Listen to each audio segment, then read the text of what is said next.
This video is all about posture. Posture is crucial, absolutely crucial for good, efficient rowing. All right, so we don't want to have the old fishing pole back. One of the cues that I give my athletes constantly is no slack in the back. We don't want the shoulders rolling forward, and we don't want the spine rolling forward. So there are two different variations of distance that we want to talk about. We want to talk about good distance and bad distance in rowing. Good distance is how close I can get the handle to the flywheel of the rower, right? Being able to get forward in this nice forward catch position. And then bad distance is how far past my 1 to 2 o'clock angle I go. If I'm leaning all the way back here to row, that is very, very efficient. Can attach your midline out, gives you too much distance to come back, slows your strokes timing down, causes a lot of problems. We want to maximize our good distance by coming forward.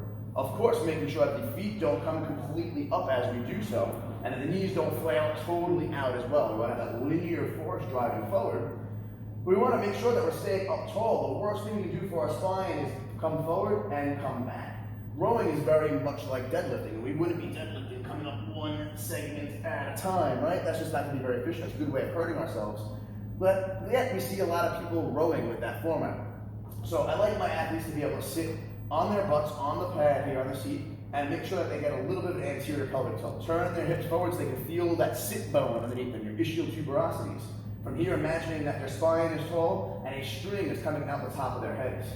From here, when they grab their handles, they're going to be able to come forward as far as they can with their flexibility, drive themselves back, and keep that posture up tall. Super, super important, because if I start to drive and my butt is leading the way and now my back is coming, this is just recruitment of very inefficient, small little muscles, and really risks me having a very high incidence chance of injury to my spine.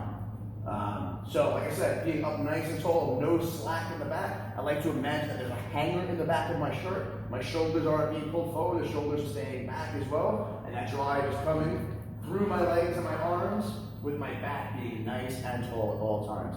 A good cheat for this is actually to set your rower screen just a little bit higher. So it has this fully down function or position. By bringing it up a little bit higher, if you're a sloucher, it will actually force you to keep your eyes on that higher plane. So that's a good little tip to get yourself in that mechanically advantaged position. That's posture for rowing. Hope you enjoy it.